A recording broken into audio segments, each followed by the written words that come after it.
আসসালামু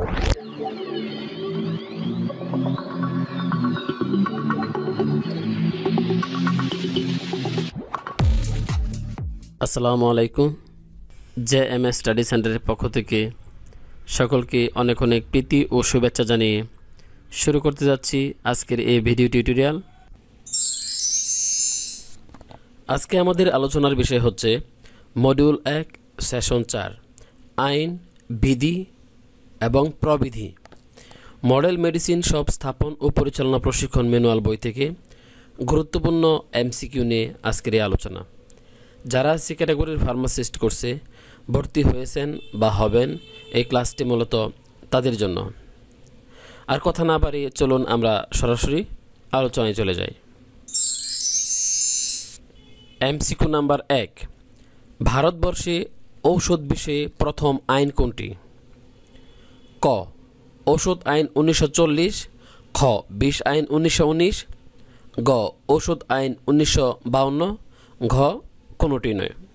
সঠিক উত্তর হবে খ. বিষ আইন 1919। তাহলে ভারতবর্ষে ঔষধ বিষয়ক প্রথম আইন বিষ আইন 1919। MCQ নাম্বার 2, বিষ আইন 1919কে পাকিস্তান সরকার কবে পুনরায় গ্রহণ করেন? ক. 1951 সালে, খ. 1920 সালে, গ. 1952 সালে, ঘ. 1930 সালে। সঠিক উত্তর হবে গ. 1952 সালে। তাহলে বিষ আইন 1919কে পাকিস্তান সরকার 1952 সালে পুনরায় গ্রহণ করেন। MCQ নাম্বার 3, বিপজ্জনক ঔষধ আইন কবে প্রণয়ন করা হয়? ক. 1930 সালে, খ. 1919 সালে, গ. 1940 সালে, ঘ. 1951 সালে। সঠিক উত্তর হবে ক. 1930 সালে। তাহলে বিপজ্জনক ঔষধ আইন 1930 সালে প্রণয়ন করা হয়। MCQ নাম্বার 4, বিপজ্জনক ঔষধকে সংক্ষেপে কি বলে? ক. ড্রাগস, খ. বিষ, গ. ঔষধ, ঘ. কোনোটি নয়। সঠিক উত্তর হবে ক. ড্রাগস। তাহলে বিপজ্জনক ঔষধকে সংক্ষেপে ড্রাগস বলা হয়। MCQ number 5, Bengal drug rules কত সালে জারি করা হয়? ক. 1982 সালে, খ. 1940 সালে, গ. 1930 সালে, ঘ. 1946 সালে। সঠিক উত্তর হবে ঘ. 1946 সালে। তাহলে বেঙ্গল ড্রাগ রুলস 1946 সালে জারি করা হয়। আমরা পরবর্তী স্লাইডে চলে যাই। MCQ নাম্বার 6, বিষ আইন 1919 এর শেষাংশে ঔষধের তালিকায় কয়টি শিডিউল রয়েছে? ক. 1টি, খ. 2টি, গ. 4টি, ঘ. 3টি। সঠিক উত্তর হবে খ. 2টি। তাহলে বিষ আইন 1919 এর শেষাংশে ঔষধের 2টি তালিকা বা শিডিউল রয়েছে। MCQ নাম্বার 7, ঔষধ আইন 1940 এর ধারা কয়টি? ক. 41টি, খ.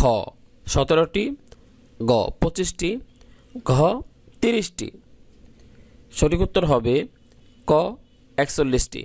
ঔষধ আইন 1940 এর 41টি ধারা রয়েছে। MCQ নাম্বার 8, বাংলাদেশে কত সালে সর্বপ্রথম বিশ্ববিদ্যালয়ে ফার্মেসি বিভাগ চালু করা হয়? ক. 1962 সালে, খ. 1964 সালে, গ. 1970 সালে, ঘ. 1975 সালে। সঠিক উত্তর হবে খ. 1964 সালে। তাহলে বাংলাদেশে সর্বপ্রথম 1964 সালে বিশ্ববিদ্যালয়ে ফার্মেসি বিভাগ চালু করা হয়। MCQ নাম্বার 9, ABC রেজিস্ট্রেশন পাওয়া ফার্মাসিস্ট ব্যতীত কেউ ওষুধ বিক্রি করতে পারবে না। এটি নিচের কোন আইনে বলা হয়েছে? ক. ঔষধ আইন 1940, খ. ফার্মেসি অধ্যাদেশ 1973, গ. মাদকদ্রব্য নিয়ন্ত্রণ আইন 1990, ঘ. ঔষধ নিয়ন্ত্রণ অধ্যাদেশ 1982। সঠিক উত্তর হবে ঘ. ঔষধ নিয়ন্ত্রণ অধ্যাদেশ 1982। তাহলে ABC রেজিস্ট্রেশন পাওয়া ফার্মাসিস্ট ব্যতীত কেউ ওষুধ বিক্রি করতে পারবে না। এটি ঔষধ নিয়ন্ত্রণ অধ্যাদেশ 1982-তে বলা রয়েছে। আমরা পরবর্তী স্লাইডে চলে যাই। এমসিকিউ নাম্বার 10, বাংলাদেশ ফার্মেসি কাউন্সিলের কেন্দ্রীয় পরিষদের সদস্য সংখ্যা কতজন? ক 14 জন, খ 17 জন, গ 10 জন, ঘ 11 জন। সঠিক উত্তর হবে ক 14 জন। তাহলে বাংলাদেশ ফার্মেসি কাউন্সিলের কেন্দ্রীয় পরিষদের সদস্য সংখ্যা 14 জন। এমসিকিউ নাম্বার 11, ভারতবর্ষে ঔষধ আইন কত সালে জারি করা হয়? ক 1982 সালে, খ 1930 সালে, গ 1940 সালে, ঘ 1946 সালে। সঠিক উত্তর হবে গ 1940 সালে। তাহলে ভারতবর্ষে ঔষধ আইন 1940 সালে জারি করা হয়। এমসিকিউ নাম্বার 12, ঔষধ নিয়ন্ত্রণ অধ্যাদেশ কত সালে প্রণীত হয়? ক 1982 সালে, খ 1986 সালে, গ 1984 সালে, ঘ 1972 সালে। সঠিক উত্তর হবে ক 1982 সালে। তাহলে ঔষধ নিয়ন্ত্রণ অধ্যাদেশ 1982 সালে প্রণীত হয়। এমসিকিউ নাম্বার 13, মাদক দ্রব্য নিয়ন্ত্রণ আইন কত সালে প্রণীত হয়? ক 1990 সালে, খ 1984 সালে, গ 1982 সালে, ঘ 1940 সালে।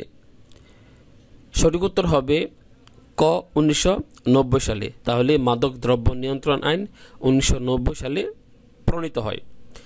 এমসিকিউ নাম্বার 14, মোবাইল কোর্ট আইন কত সালে প্রণীত হয়? ক 2002 সালে, খ 2009 সালে, গ 2005 সালে, ঘ 2001 সালে। সঠিক উত্তর হবে খ 2009 সালে। তাহলে মোবাইল কোর্ট আইন 2009 সালে প্রণীত হয়। আমরা পরবর্তী স্লাইডে চলে যাই। এমসিকিউ নাম্বার 15, ভোক্তা অধিকার রক্ষার আইন কত সালে প্রণীত হয়? ক 2009 সালে, খ 2005 সালে, গ 2002 সালে, ঘ 2001 সালে। সঠিক উত্তর হবে ক 2009 সালে। তাহলে ভোক্তার অধিকার রক্ষার আইন 2009 সালে প্রণীত হয়। এমসিকিউ নাম্বার 16, মোবাইল কোর্ট আইন 2009-এ ঔষধের কোন আইন তালিকাভুক্ত হয়েছে? ক ঔষধ নিয়ন্ত্রণ অধ্যাদেশ 1984, খ ঔষধ নিয়ন্ত্রণ অধ্যাদেশ 1982, গ ঔষধ নিয়ন্ত্রণ অধ্যাদেশ 1985, ঘ 20 আইন 1919। সঠিক উত্তর হবে খ ঔষধ নিয়ন্ত্রণ অধ্যাদেশ 1982। তাহলে মোবাইল কোর্ট আইন 2009-এ ঔষধ নিয়ন্ত্রণ অধ্যাদেশ 1982 তালিকাভুক্ত হয়েছে। এমসিকিউ নাম্বার 17, ঔষধ নিয়ন্ত্রণ অধ্যাদেশ 1982-এর কত ধারা মোতাবেক ফার্মেসি কাউন্সিলের নিবন্ধিত ফার্মাসিস্টদের সুপারভিশন ব্যতীত ঔষধ উৎপাদন ও বিক্রয় করতে পারবে না? ক 13তম ধারা, খ 17তম ধারা, গ 16তম ধারা, ঘ 18তম ধারা। সঠিক উত্তর হবে ক 13তম ধারা। তাহলে ঔষধ নিয়ন্ত্রণ অধ্যাদেশ 1982-এর 13তম ধারা মোতাবেক ফার্মেসি কাউন্সিলের নিবন্ধিত ফার্মাসিস্টের সুপারভিশন ছাড়া ঔষধ বিক্রয় করতে পারবে না। আমরা পরবর্তী স্লাইডে চলে যাই। এমসিকিউ নাম্বার 18, ঔষধ নিয়ন্ত্রণ অধ্যাদেশ 1982-এর কততম ধারা মোতাবেক অনিবন্ধিত বা ভেজাল মিশ্রিত ঔষধ উৎপাদন, আমদানি বা বিক্রয় এর শাস্তি উল্লেখ করা হয়েছে? ক 16তম ধারা, খ 17তম ধারা, গ 21তম ধারা, ঘ 20তম ধারা। সঠিক উত্তর হবে ক 16তম ধারা। তাহলে ঔষধ নিয়ন্ত্রণ অধ্যাদেশ 1982-এর 16তম ধারা মোতাবেক অনিবন্ধিত বা ভেজাল মিশ্রিত ঔষধ উৎপাদন, আমদানি বা বিক্রয়ের শাস্তি উল্লেখ করা হয়েছে। এমসিকিউ নাম্বার 19, ঔষধ নিয়ন্ত্রণ অধ্যাদেশ 1982 মোতাবেক অনিবন্ধিত বা ভেজাল মিশ্রিত ঔষধ উৎপাদন, আমদানি বা বিক্রয়ের শাস্তি কি? ক 3 বছর পর্যন্ত জেল বা 1 লাখ টাকা পর্যন্ত জরিমানা বা উভয় শাস্তি, খ 10 বছর পর্যন্ত জেল বা 2 লাখ টাকা পর্যন্ত জরিমানা বা উভয় শাস্তি, গ 5 বছর পর্যন্ত জেল বা 2 লাখ টাকা পর্যন্ত জরিমানা বা উভয় শাস্তি, ঘ কোনটি নয়।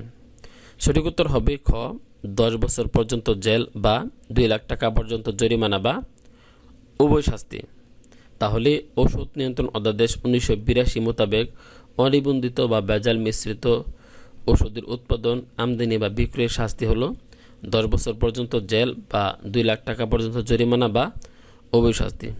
তো সুপ্রিয় শিক্ষার্থী বন্ধুরা, আজকের এই ভিডিও টিউটোরিয়ালে আমরা মডিউল 1 সেশন 4 আইন বিধি প্রবিধি এই চ্যাপ্টার থেকে 19 নম্বর গুরুত্বপূর্ণ এমসিকিউ পর্যন্ত আলোচনা করলাম। পরবর্তী ভিডিও টিউটোরিয়ালে আমরা 20 নম্বর গুরুত্বপূর্ণ এমসিকিউ থেকে আলোচনা শুরু করব।